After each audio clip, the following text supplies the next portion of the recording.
Welcome to episode 238 of the Brainy Business, Understanding the Psychology of Why People Buy. Today's episode is all about reciprocity. Ready? Let's get started. You are listening to the Brainy Business Podcast, where we dig into the psychology of why people buy and help you incorporate behavioral economics into your business, making it more brain-friendly. Now here's your host, Melina Palmer. Hello, everyone. My name is Melina Palmer, and I want to welcome you to the Brainy Business Podcast. Today's episode is all about reciprocity, one of my very favorite concepts and approaches to life and business. For me, it's just natural to give first, and I enjoy being generous.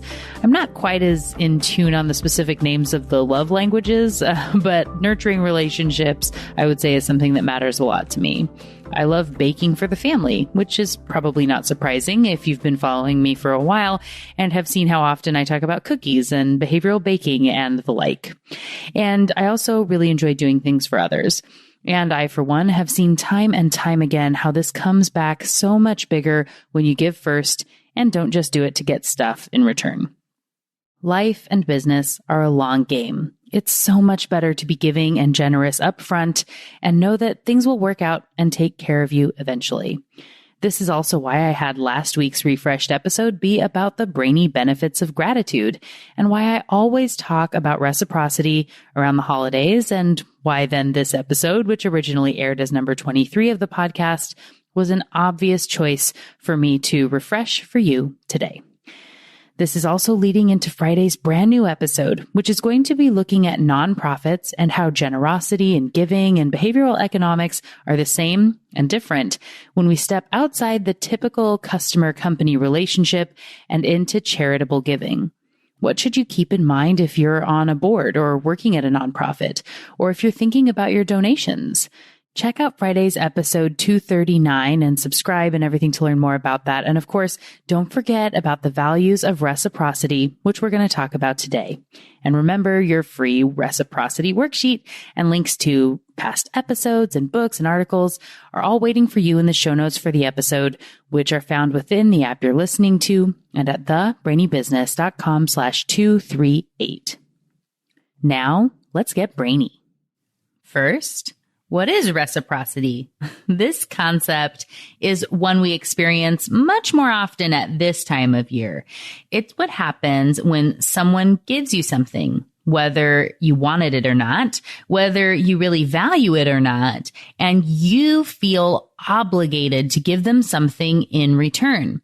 You feel in debt to them and want to pay them back somehow. In that episode on lead magnets, I talked about why they work. You give someone a little something, a free worksheet, ebook, cheat sheet, how-to sheet, checklist, whatever, and they give you their email address. And because you have given those people a little gift, they are more likely to buy from you. And it's true. And if you think about, so at this time of year, if you've ever had someone give you a gift and you hadn't bought one for them, and you have this instant feeling of terror, that feeling in the pit of your stomach, and you might have made up an excuse and said, oh my gosh, I left yours in the car, or I'm bringing all my gifts for people tomorrow and I'll make sure to find you and give you yours. And you actually know you have to go shopping to get their gift. That is this feeling of reciprocity. One of my favorite examples of this in action is from The Big Bang Theory. One thing I really appreciate about Big Bang is how they apply really complex scientific concepts in ways that are funny and relatable, although a little extreme, of course. Sounds familiar, I think. This particular episode was around the holidays. How fitting. And Penny told the guys she had some silly little neighbor gifts for them, to which Sheldon said, "Wait, you bought me a present? Why would you do such a thing?" And she said, "I don't know, 'cause it's Christmas." "Oh, Penny, I know you think you're being generous, but the foundation of gift giving is reciprocity. You haven't given me a gift. You've given me an obligation. To which Penny said, "Oh no, you don't have to get me anything in return." And Sheldon responds, "Of course I do. The essence of the custom is that I now have to go out and purchase for you a gift of commensurate value and representing the same perceived level of friendship as that represented by the gift you've given me." And this, in a nutshell, is how the brain processes gift giving. However, I would say Sheldon got one thing wrong there, but don't tell him. He doesn't really like to be wrong. He said that he would have to go out and purchase a gift of commensurate value and representing the same perceived level of friendship as whatever Penny got for him. In reality, our brains tend to overvalue gifts we're given and compensate in a way that exceeds the value of the original gift. For example, let's talk about restaurants.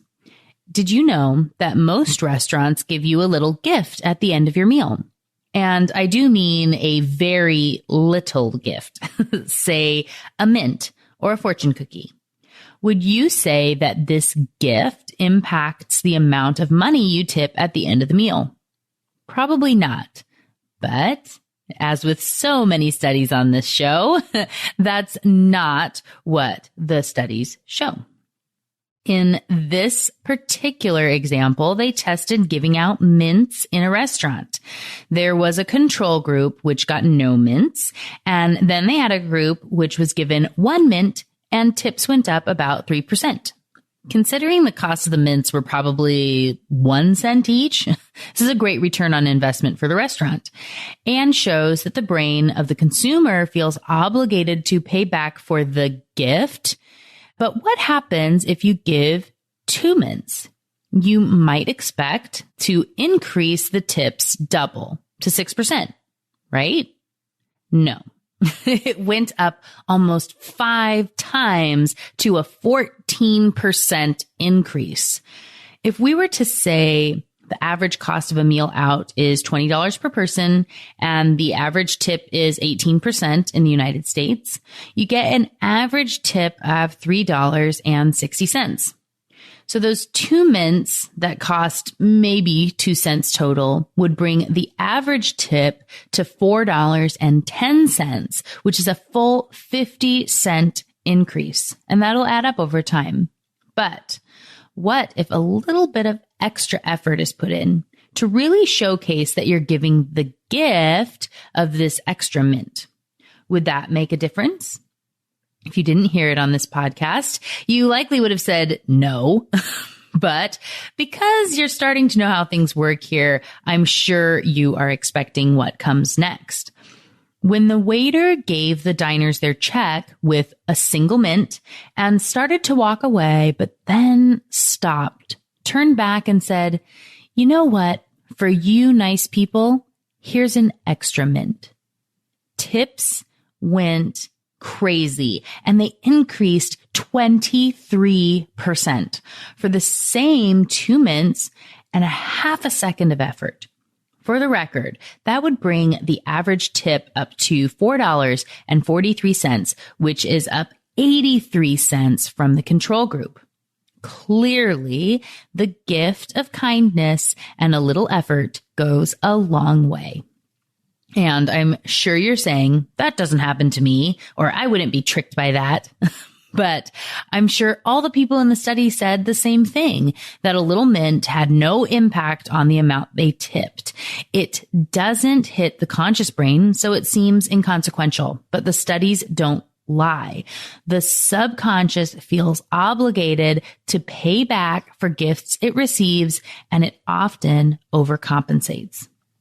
As with all these rules of the brain, reciprocity presents itself in many ways, but there are 3 main categories I want to tell you about on the episode: the free gift, the small ask on the path to something bigger, and the big ask to get something more realistic.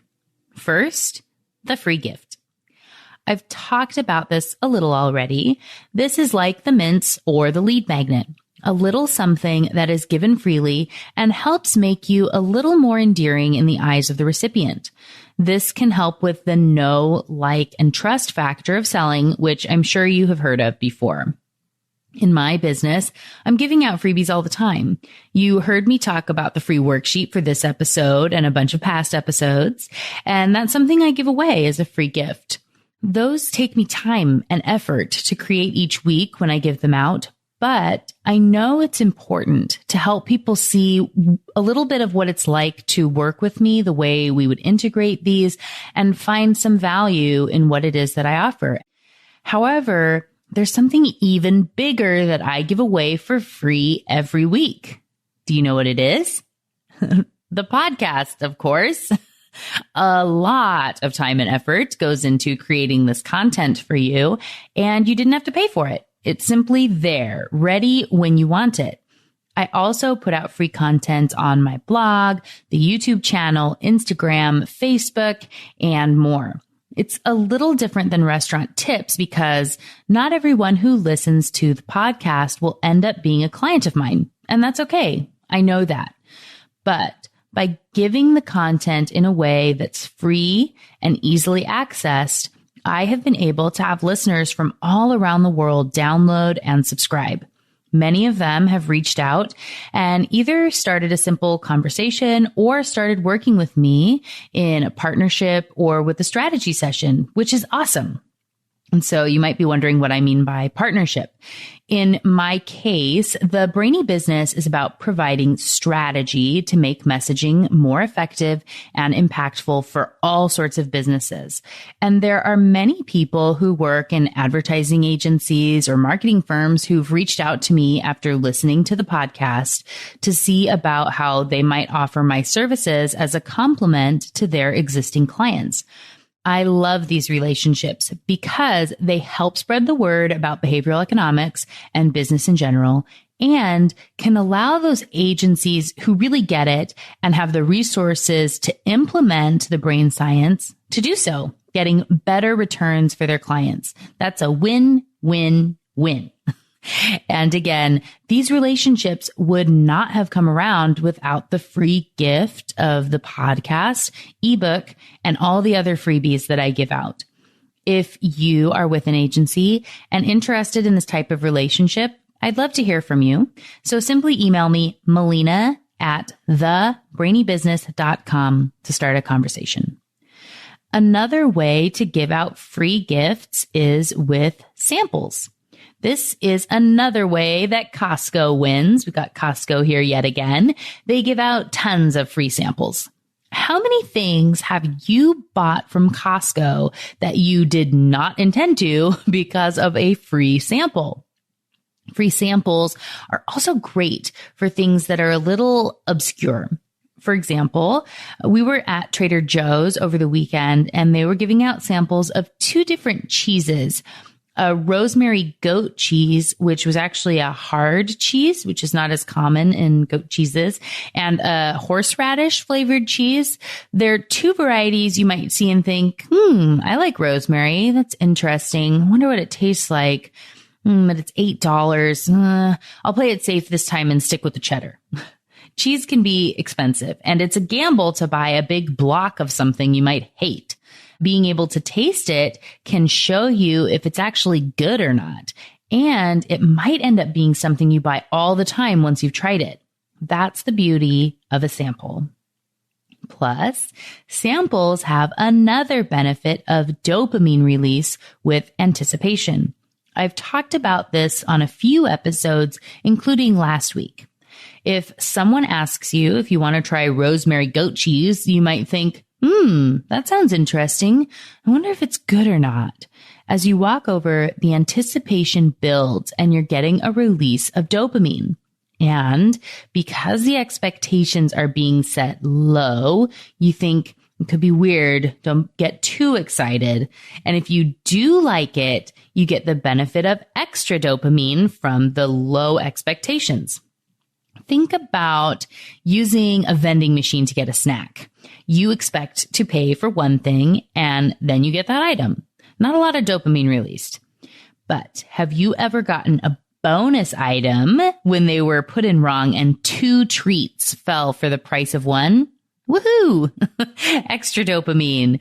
What about though when you pay and it gets stuck and your treat doesn't fall?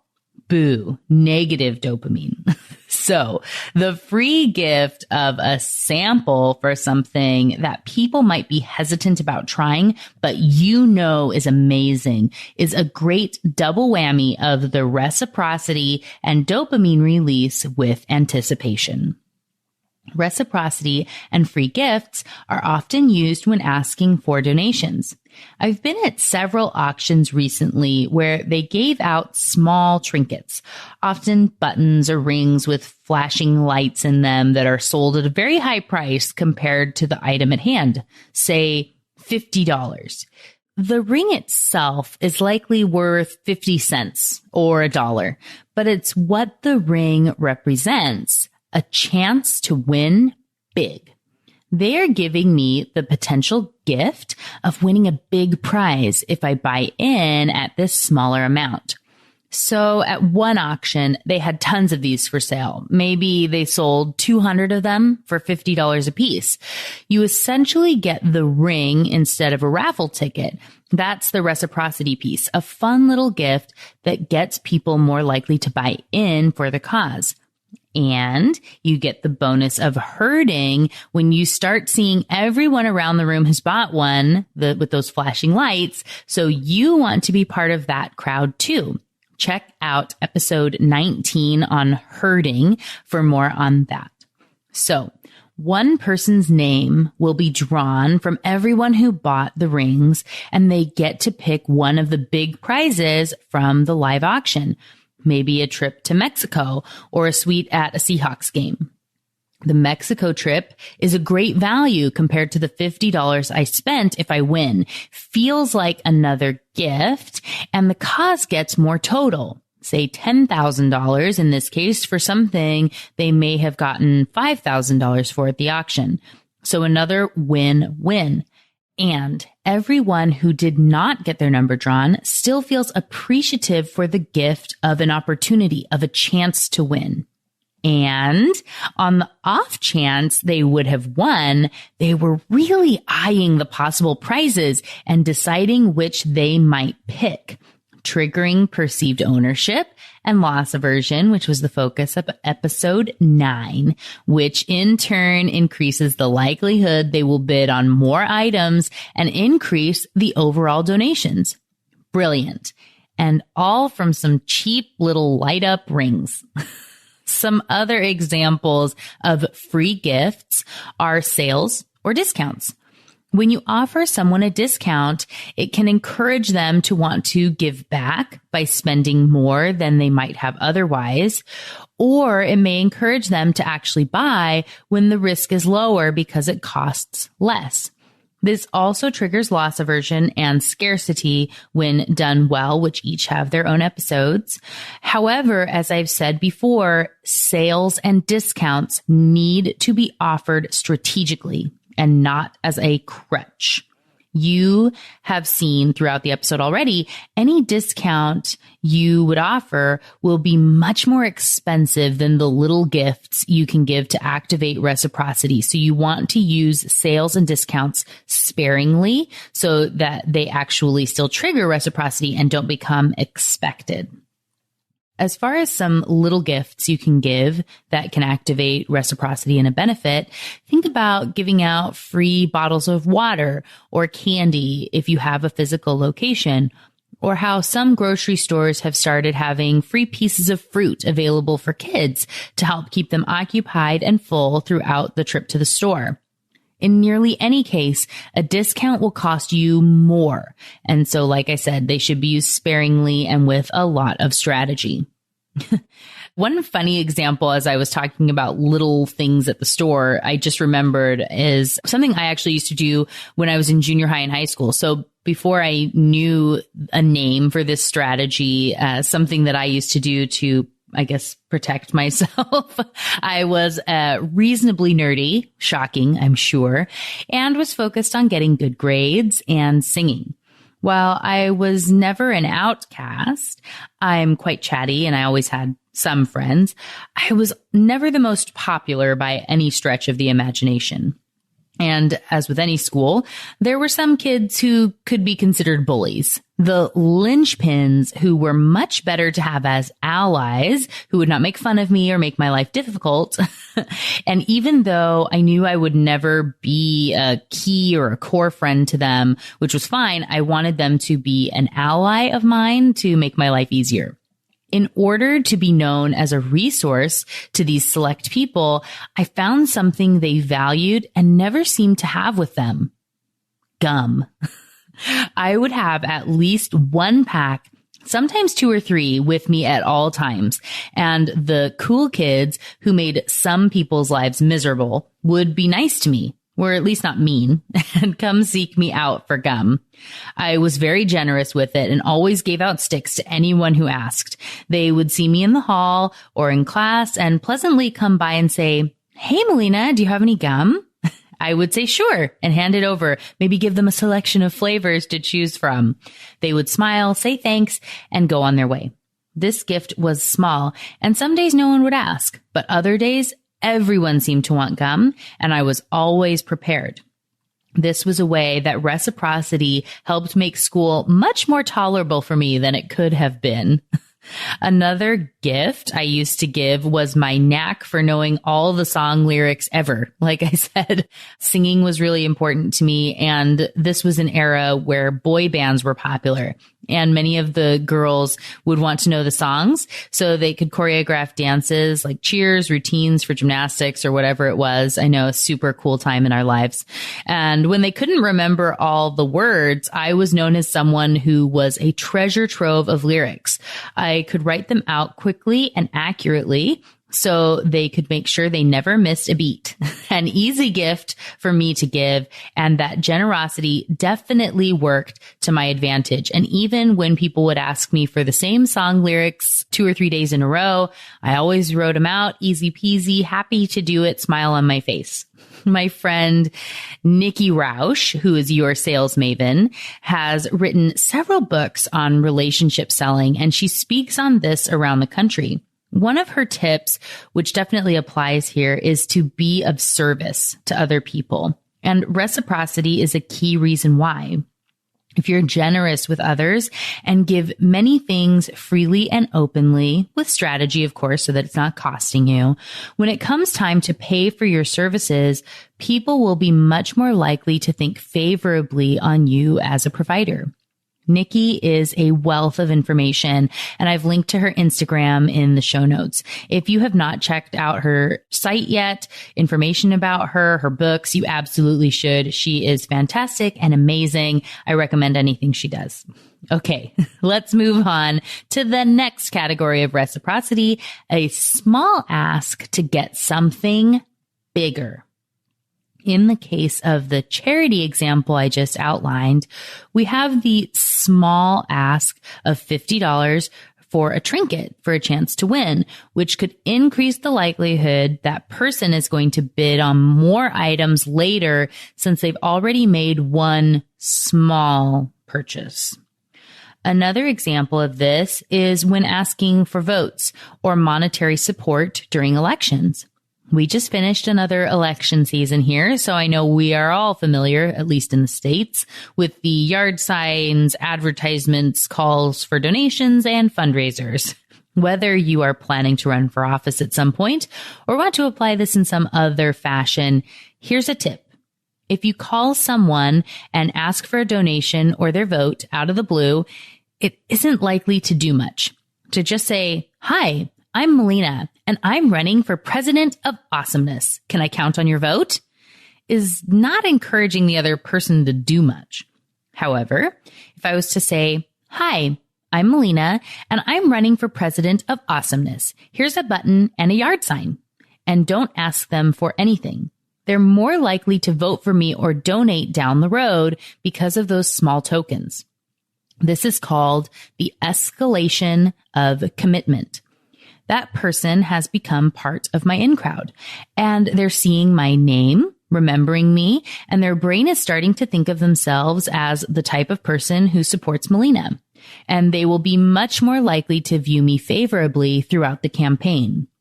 And if I was to then ask them to call a few friends and encourage them to vote, they're much more likely to comply if given this small gift in advance.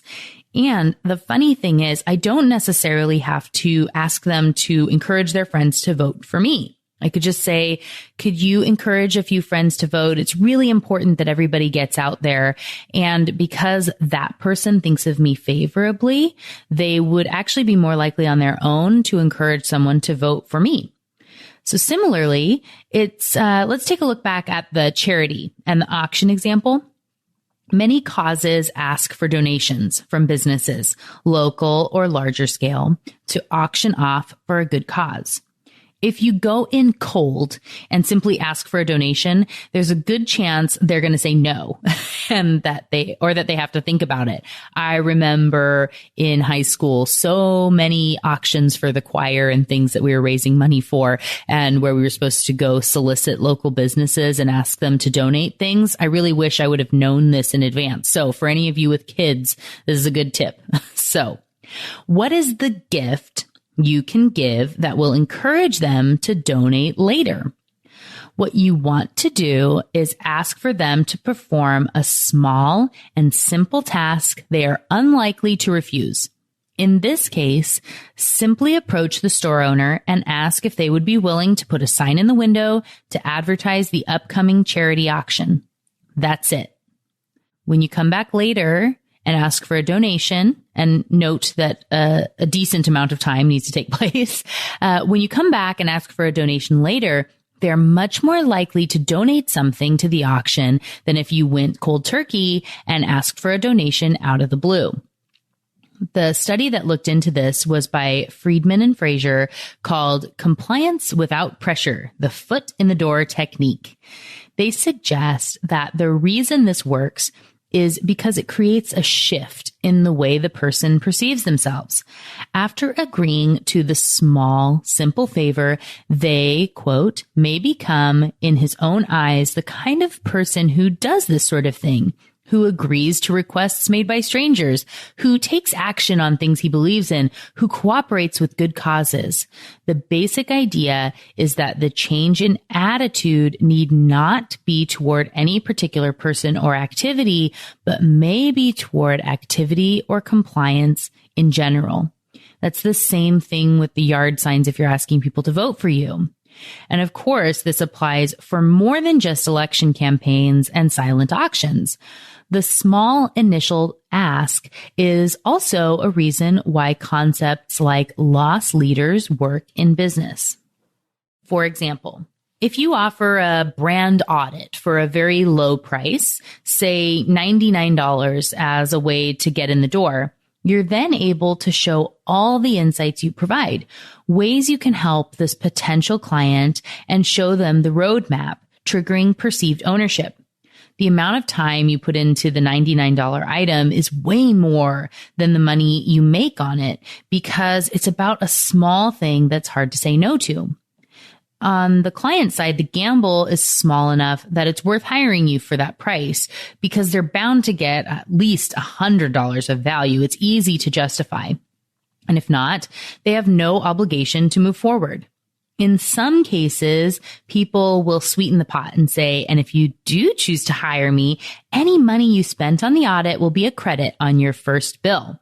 It's awesome and even less risk. It's like that 100% guarantee I've talked about a few times on the podcast before. Getting someone to say yes once to something small increases the likelihood that they will say yes again. It's like the gateway yes. It's important. And again, you need to be strategic to ensure it's more likely to be effective. A small yes that's completely unrelated to a future big ask might not pay off in the same way. So before you waste an opportunity to get that foot in the door, take the time to think it through in advance. What's the next ask going to be? How do they tie in together to make sure you're using your reciprocity to your biggest advantage? All right. This last example is actually the exact opposite of what I just introduced. So be prepared for that.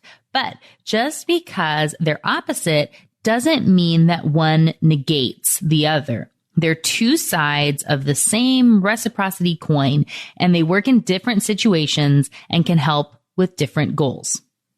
In the last category, I told you about a small ask or a gift to increase the likelihood of a yes to a bigger future ask, the escalation of commitment. In this category, you start with a big and maybe ridiculous or unreasonable ask to make the thing you actually want to ask for seem more reasonable and appealing by comparison. Pop quiz. What other concept of behavioral economics is this using? I have dedicated an entire episode to it already in the Foundation series. It was pretty early on. That's right. It's another R term. Relativity, which was the focus of episode 12 if you want to go back and give it a listen. Putting the big, crazy ask out there makes the other ask seem more reasonable in comparison when related to the first. In a specific study, the experimenter went on a university campus and asked for volunteers in 3 different approaches. In one, they just asked for the thing they wanted. In the next, they asked for the big extreme thing first. And when that was rejected, asked for the smaller thing that they actually wanted. And in the third group, they explained what both of the options were and asked the person which they would be more likely to pick and want to participate in. I'm going to walk through the example as if you were in the big ask and then small ask group so you can feel how it works. So I'm approaching you, you're a university student, walk up and say, "Hi there. We're currently recruiting university students to work as voluntary, non-paid counselors at the County Juvenile Detention Center. The position could require 2 hours of your time per week for a minimum of 2 years. You would be working more in the line of a big sister or brother to one of the boys at the detention home. Would you be interested in being considered for one of these positions?" When they inevitably said no, and everyone rejected this first option, they were then asked, "We're recruiting university students to chaperone a group of girls from the County Juvenile Detention Center on a trip to the zoo. It would be voluntary, non-paid, and would require about 2 hours of one afternoon or evening. Would you be interested in being considered for one of these positions?" Whenever someone agreed, the experimenter took their name and phone number to be called back if they were needed. So what were the results? In the small request only group, 17% agreed to participate in the zoo trip, which is actually pretty surprising in my opinion and shows the power of simply asking for things, but that's the topic for another episode. Next, when they heard both options and were then asked to pick one, the percentage of people who were willing to participate in the zoo trip went up to 25%. Pretty good. So what about when the extreme 2-year example was told to them first? 50% complied and gave their name to be considered for the 2-hour program. Wow. And remember, the opportunity is completely unchanged in all 3 scenarios. It's still a super big ask. Can you imagine approaching a stranger on the street and saying, "Hey, I'm putting together a tour of the zoo for a group of girls from the local detention center, and I need chaperones to give up 2 hours of their life for no pay. Want to supervise some rowdy kids?" I feel like most people would give that a hard pass. And again, this also shows the benefit of framing and priming, which were both past episodes and are linked in the show notes. So how many of you would have thought to ask for something even more extreme to get buy-in on your difficult request? Probably not too many, but it works. And that's why you're here listening to the podcast. One note. They also went on to test if this works differently if the two asks are made by one person or two different individuals, and it does make a significant difference. So if you're going to use the big then small tactic, it should be the same person asking both times, and you should do them really close together. This is in contrast to the small then big favor, which, as I said, you want to have spread out so they had time to start seeing themselves as the type of person who supports you and your cause. One obvious place to use this big then small tactic is in negotiations of any kind. This concept of reciprocity is why you hear terms like give and take, or that people are expected to meet halfway when negotiating. Studies show if you come in and ask for something outlandish and demand it for 2 minutes and then rescind and are willing to give up some things to come to a more reasonable spot, the person you are negotiating with is more likely to give up things as well. If you're going into a difficult negotiation, it's a good idea to have an extreme situation you can start with and then back off of to make whatever you're actually asking for seem more reasonable. And with any negotiation, of course, be careful that your starting point isn't so extreme that it would damage your reputation or make you seem selfish or like you aren't worth working with at all. It all takes finesse. One example that came to mind for me on this was from a past client of mine, a money coach named Michael-Ann Volterra. One concept and piece of advice from her that really stuck with me was about pricing, setting rates, and negotiation. She gives an example of the first time someone asked her to speak at a conference in another state, and she didn't know how much to charge. Instead of just picking a number, she paused and took time to evaluate and get back to them with a number, which is smart. And during that time, she did some soul searching, reached out to a friend, and got some of the same advice, which was to first pick a number that is the resentment number. This is the price where she would resent doing the work and be irritated with the job due to missing time with family, time out of the office where she could not do other work that might make up some of that value, things like that. Let's say the resentment number was $1,000. So she knows that she will not accept anything under $1,000 if they offer it because it's just not worth it.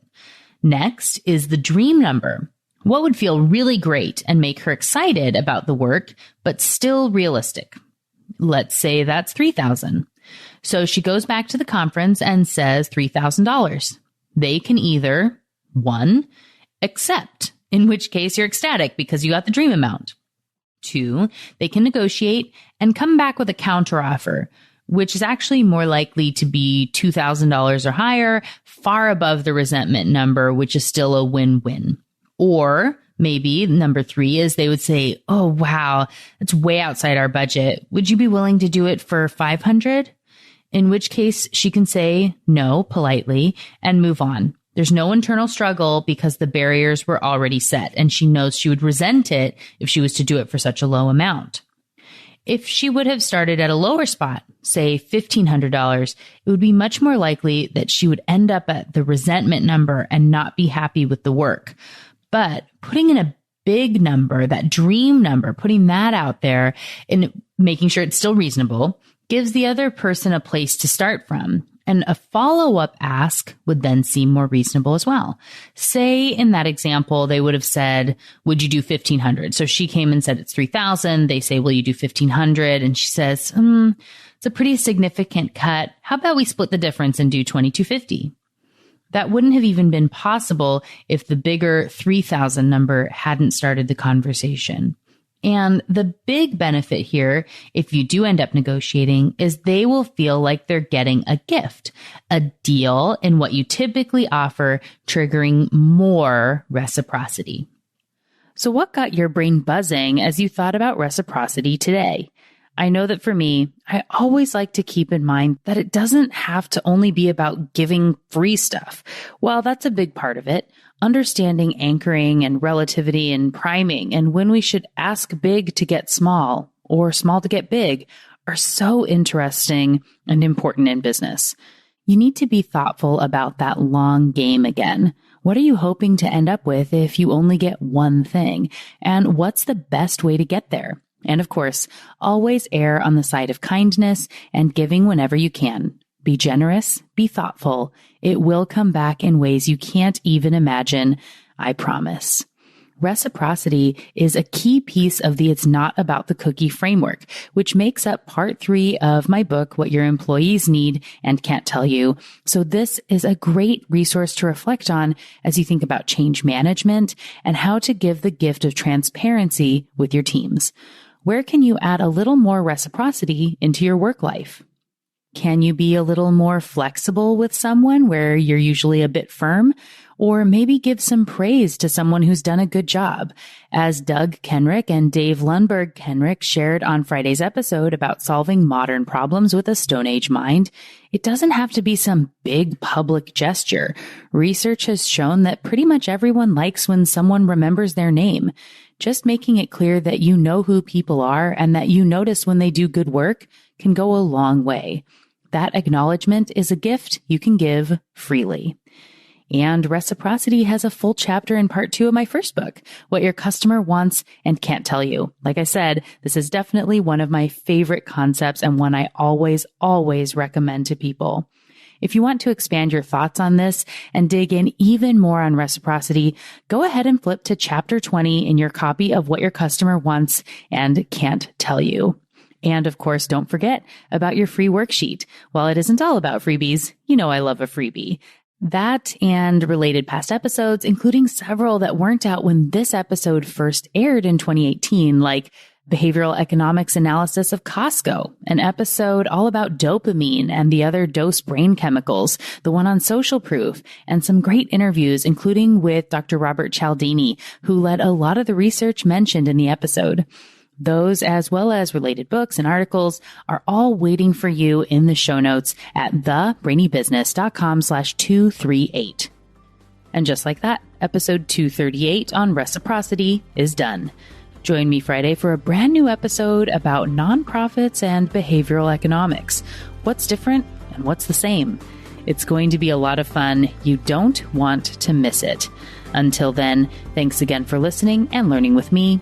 And remember to be thoughtful. Thank you for listening to the Brainy Business Podcast. Molina offers virtual strategy sessions, workshops, and other services to help businesses be more brain-friendly. For more free resources, visit thebrainybusiness.com.